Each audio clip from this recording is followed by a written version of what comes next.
ఈ మధ్యన ఇన్స్టాంట్ యూట్యూబ్లో బాగా వైరల్ అయిన బాయిల్డ్ ఎగ్ ఆమ్లెట్ని ఇంకొంచెం ఎక్కువ టేస్ట్తో గ్రేవీగా అంటే బాయిల్డ్ ఎగ్ ఆమ్లెట్ గ్రేవీగా ఎలా ప్రిపేర్ చేసుకోవాలో ఇప్పుడు నేను చూపిస్తున్నాను.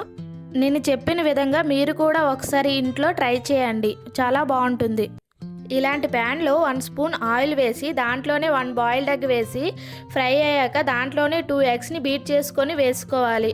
ఇందులోనే ఉల్లిపాయలు, కొంచెం పచ్చిమిర్చి, కొంచెం కొత్తిమీర, ఉప్పు, కారం, గరం మసాలా వేసి వేగినాక రెండవ వైపు కూడా తిప్పుకోవాలి. ఇలా తిప్పుకున్నాక దానిపైన కొంచెం కొత్తిమీర వేసి ఒక ప్లేట్లోకి తీసుకోండి. అన్నిటినీ ఇప్పుడు ఇలా హోల్స్ చేసుకోండి. తర్వాత ఒక ప్యాన్లో 3 స్పూన్స్ ఆయిల్ వేసి దానిలోనే హోల్ స్పైసెస్ వేసి 1 స్పూన్ అల్లం వెల్లుల్లి పేస్ట్ వేసి వేగినాక 3 ఉల్లిపాయల్ని పేస్ట్ చేసి వేసుకోవాలి. దాంట్లోనే 3 పచ్చిమిర్చి, టమాటా పేస్ట్ని కూడా వేసుకోవాలి.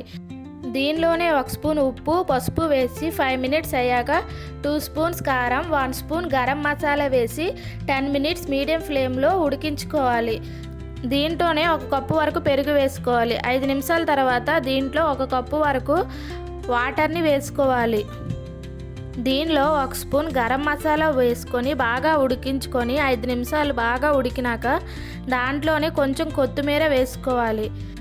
2 నిమిషాల తర్వాత మనం ముందుగా చేసి పెట్టుకున్న బాయిల్డ్ ఎగ్ ఆమ్లెట్ని వేసి 5 నిమిషాలు ఉంచి దాంట్లోనే కాస్త కసూరి మేతిని వేసుకోవాలి. చివరిలో కొంచెం కొత్తిమీర, ఉల్లిపాయలు వేసి 3 మినిట్స్ పాటు మీడియం ఫ్లేమ్లో ఉంచి తీసుకుంటే boiled egg omelette gravy curry అనేది రెడీ అవుతుంది. మీరు కూడా ట్రై చేసి ఎలా వచ్చింది అనేది కామెంట్ చేయండి. Please like, share and subscribe Sangeetha kitchen menus.